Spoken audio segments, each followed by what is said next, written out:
través de redes sociales, la UNICEF lanzó la campaña Convivencia Escolar sin Violencia. Esto tras los resultados de la encuesta nacional de polivictimización, que concluyó que un 29% de los estudiantes entre séptimo básico y cuarto medio ha sufrido maltrato por parte de sus compañeros. Para conversar sobre esta iniciativa, nos encontramos junto a Soledad Cortés, oficial de educación de UNICEF. Soledad, muy buenos días. Hola, buenos días, Andrea. Soledad, bueno, ¿hacia dónde apunta esta campaña? ¿A dónde quieren llegar con esta campaña? Bueno, en primer lugar, esta es una campaña que se hizo a nivel mundial el año pasado, al inicio del año escolar en el hemisferio norte, y nosotros como Chile nos quisimos unir a esa campaña a inicios de este año escolar. No sé si pudieron ver el video, pero en el video se muestra cómo los niños en el primer día de clase siempre sienten algún temor, alguna ansiedad respecto a lo que van a enfrentar ese día. Principalmente pasa cuando los niños ingresan por primera vez a clase o, por ejemplo, cuando los niños cambian de ciclo, cuando pasan de octavo a primero medio. Son situaciones en realidad que son estresantes y además los papás también se estresan. Marzo es un mes que es sumamente complejo en términos financieros. Entonces, lo que quisimos hacer en esta campaña es decirle a todos los niños y a todas las familias también que sabemos que el inicio del año escolar puede ser difícil. Sin embargo, lo que queremos es que esa dificultad no se prolongue durante el año, y esa prolongación puede estar marcada muchas veces por violencia escolar. Es una situación que pasa en Chile, pero también pasa a nivel mundial. Según nuestras cifras a nivel mundial, 150 millones de niños en el mundo entre 13 y 15 años han sido víctimas de violencia por parte de sus compañeros en la escuela. Y en Chile, como tú bien señalabas, es casi 1 de cada 3 niños también son víctimas de violencia escolar por parte de sus compañeros. Y estas son cifras que en vez de disminuir han aumentado. Por ejemplo, respecto a las cifras que maneja la Superintendencia de Educación, que recibe las denuncias, entre el año 2017 y el año 2018 hubo un aumento del 29% de estas denuncias, y el año 2018 fueron 3.800 denuncias por casos de maltrato entre compañeros y 3.400 denuncias por casos de maltrato de docentes, asistentes de la educación, hacia los niños, hacia los estudiantes. Y ahí hubo un aumento entre el año 2017 y 2018 de un 26%. Por lo tanto, es una realidad hoy día la que están viviendo los establecimientos educativos, y desde UNICEF nosotros creemos, en base a mucha evidencia nacional e internacional, que la mejor herramienta para poder erradicar la violencia escolar es a través de fortalecer la convivencia escolar. ¿Cuáles son las causas, Soledad, de este aumento de las cifras, que sea algo prácticamente globalizado? Bueno, generalmente cuando uno habla de violencia, la violencia es bien sistémica. No es solamente que se vive en un espacio, sino que la verdad es que nuestra sociedad hoy día está bien marcada por la violencia. En el caso de los niños, según una encuesta que nosotros realizamos desde el año 94 y la última medición la hicimos el 2012, el 71% de los niños vive violencia en su hogar por parte de sus padres. Eso es 7 de cada 10. Y desde el año 94 no se ha movido desde el 70%. Y en el año 2003, un año después, el Ministerio del Interior también hizo una medición y es el 75%. Entonces, la verdad es que los niños hoy día se están desenvolviendo en el hogar, pero también en la escuela, en un contexto que está marcado por la violencia. Y además la encuesta CACEN del año 2017 sale que el 50% de los hogares que tienen niños en su barrio, en su entorno, vive violencia. Ellos han presenciado algún acto de agresión. Entonces, al final, tanto en la comunidad, en el hogar, en la escuela, hay violencia. Y por cierto, que los niños de los que más aprenden son de nosotros los adultos. Por lo tanto, si nosotros como adultos nos relacionamos de manera violenta, no resolvemos los conflictos de manera pacífica, en base al diálogo, lo más probable es que los niños terminen replicando esa forma a la hora de relacionarse entre sus compañeros. Y en ese escenario, Soledad, ¿qué puede hacer el colegio, la comunidad educativa? ¿Qué puede hacer para revertir esta situación? Bueno, es súper importante tu pregunta, Andrea, porque la verdad es que la convivencia escolar, aprender a vivir con otros, es un aprendizaje. Por lo tanto, la escuela lo puede abordar de distintas formas. Una forma, por cierto, es que en el aula, así como cuando uno enseña matemáticas, lenguaje, uno puede establecer prácticas pedagógicas en las cuales los estudiantes tengan que trabajar en equipo y tengan que resolver conflictos de manera conjunta.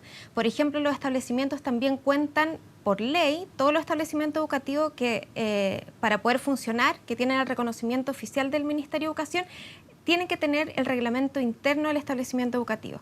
Por ejemplo, sería una súper buena herramienta que ellos pudiesen participar en la elaboración del reglamento interno, porque el reglamento lo que hace es establecer las normas para la relación que se va a establecer entre todos los integrantes de la comunidad educativa. Por lo tanto, si los niños son partícipes de ese proceso, de cómo se fijan las reglas, de cómo nos vamos a relacionar y cuáles van a ser las sanciones en el caso de que no se cumplan esas reglas, si los niños participan, no solamente se apropian mucho más del reglamento interno, sino que en ese proceso, como tienen que ir deliberando entre ellos y también con los apoderados, con los profesores, con los directivos, van aprendiendo de manera participativa que la convivencia escolar, el aprender a vivir con otros, es un ejercicio práctico. En realidad uno no puede aprender a convivir con otro de libro, uno no lo aprende memorizando, sino que es un ejercicio práctico que la escuela debe enseñarse. Y por otra parte, así como se cuenta con el reglamento interno, hay otras instancias que cuentan los establecimientos educativos para poder resolver conflictos. Está el Consejo Escolar, que es una entidad conformada por el director, sostenedor, un representante de los profesores, un representante del centro de padres y apoderados y el presidente del centro estudiante. Y ahí se tiene que hacer una revisión constante del reglamento interno. Una vez al año al menos se le debe preguntar a la comunidad educativa si tienen alguna sugerencia respecto a las modificaciones que se puedan hacer. Y además el Consejo Escolar tiene la facultad, junto con otros, de proponer la creación de un comité de buena convivencia escolar y que se elabore un plan de gestión de la convivencia escolar, el cual tiene que ser implementado por un equipo de convivencia escolar al interior de los establecimientos educativos. Por lo tanto, los estudiantes podrían ser partícipes de todas esas instancias, de manera que en esos ejercicios prácticos ellos puedan ejercer una buena convivencia. Soledad, ahora, ¿qué pasa con el uso de redes sociales? Porque seguramente gran parte de la violencia escolar no se da necesariamente en el colegio, sino en redes sociales, en Instagram, Facebook. ¿Cuál es la recomendación tal vez ahí para la familia, para los papás, ¿no? Respecto del uso de redes sociales, ya sea para los niños que son víctimas de violencia escolar, como aquellos que son agresores, no sé el término? Mira, es bien importante, no solamente la familia, sino la escuela también juega un rol en el tema del ciberacoso o el ciberbullying. En ambos casos, es fundamental poder establecer conversaciones, diálogo con los niños, niñas y adolescentes desde muy pequeños respecto a que el uso de la tecnología y de las redes sociales en realidad es un instrumento que es bien amplificador de la realidad. Generalmente, no sé, 5 o 10 años atrás uno decía, bueno, está la realidad virtual y la realidad análoga, nuestra realidad. Hoy día la verdad es que las redes sociales son parte de la realidad. Los niños se comunican a través de ellos, los adolescentes, los jóvenes, es bien parte constitutiva de como el ámbito socioemocional de ellos. Por lo tanto, es bien importante formar a los niños de cuáles son las consecuencias de todo lo que se publica en las redes sociales, porque finalmente es algo que queda, es algo que puede dañar a otro.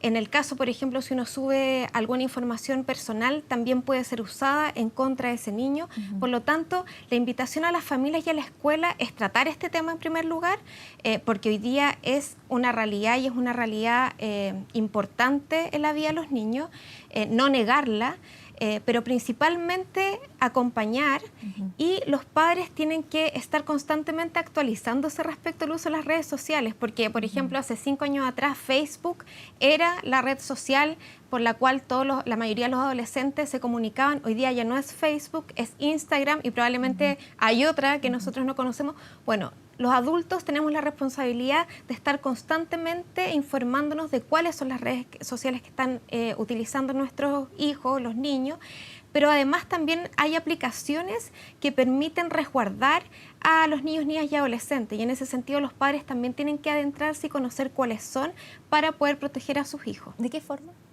Por ejemplo, hay Hay horarios que uno puede poner a través de las redes sociales, hasta qué hora uno puede ocuparlo. Y también, por ejemplo, uno podría sentarse a conversar o ser amigo a través de las redes sociales de los niños.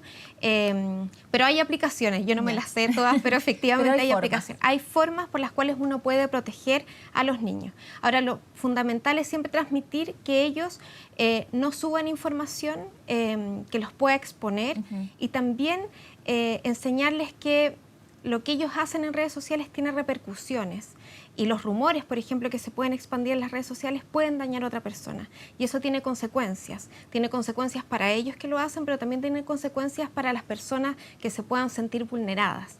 Eso es súper importante de poder transmitirle a los niños porque muchas veces ellos no tienen la magnitud, no conocen la real magnitud de la amplificación que puedan tener las redes sociales respecto a lo que ellos puedan hacer virtualmente, por decirlo de alguna manera. Soledad, volvamos a la campaña. ¿Hasta cuándo va a estar presente? Entiendo que está en redes sociales precisamente. Sí. Bueno, la campaña, como bien tú decías, es Convivencia sin Violencia, Convivencia Escolar sin Violencia. Es una campaña que va a durar todo el mes de marzo. Sin embargo, igual vamos a estar trabajando durante todo este año en función de la convivencia escolar y la importancia que tiene que ésta sea fortalecida. Nosotros estamos trabajando muy de la mano con la Superintendencia de Educación Escolar. Con ellos estamos haciendo 2 estudios bien importantes que nos van a dar luces de cómo poder fortalecer mejor en términos prácticos la convivencia y poder otorgar orientaciones a los establecimientos educativos, a los padres y a los apoderados, o sea, a los padres, apoderados y también a los profesores. Y bueno, y tenemos una serie de actividades. Lo importante es que hoy día está a través de las redes sociales, de Twitter, de Facebook, y están todos convocados a poder seguirla. ¿Esos estudios están en curso ya? Están en curso. ¿Deberían estar listos este año? Debieran estar listos en este año. Hay 2 principalmente. Uno tiene que ver con hacer una revisión de los reglamentos internos de los establecimientos educativos, su contenido, para ver si se ajustan a la normativa nacional. Nosotros hicimos este estudio el año 2008 y salió que más del 50% de los reglamentos internos eran incluso inconstitucionales. Por ejemplo, se prohibía, no sé, la homosexualidad, que es algo que ni siquiera la Constitución en Chile lo prohíbe. Entonces queremos luego, que ha pasado 11 años, actualizar ese estudio y especialmente porque en el 2009 se promulgó la Ley General de Educación que cambió todo el marco normativo del sistema educativo, por lo tanto queremos hacer de nuevo esa revisión para ver cómo están los reglamentos internos, pero además queremos ir a ver el funcionamiento de los mecanismos, los que te mencionaba, el Consejo Escolar, el Comité de Buena Convivencia, el Plan de Gestión de Convivencia Escolar, el Centro Estudiante también, si están funcionando como mecanismos para la resolución pacífica de conflictos y si no, ver por qué no están funcionando y otorgar mayores orientaciones. Ese es un estudio. Y el otro estudio que también vamos a hacer con la Superintendencia es acerca de ir a mirar internacionalmente algunas intervenciones, políticas, programas sobre la aplicación de disciplina formativa, que es alternativa a la disciplina punitiva. Por ejemplo, si algún niño comete un acto grave al interior del establecimiento educativo, en vez de suspenderlo, sancionarlo con una medida que sea netamente punitiva, hay países que han logrado cambiar esas medidas por medidas formativas. Por ejemplo, que los niños participen durante un mes todos los sábados yendo al colegio, en donde se les enseña a controlar impulso, a manejar la rabia, pero también a cómo resolver conflictos de manera pacífica, cómo trabajar en equipo, cómo poder desarrollar o fortalecer mejor la empatía, pero también se realizan, por ejemplo, trabajos comunitarios.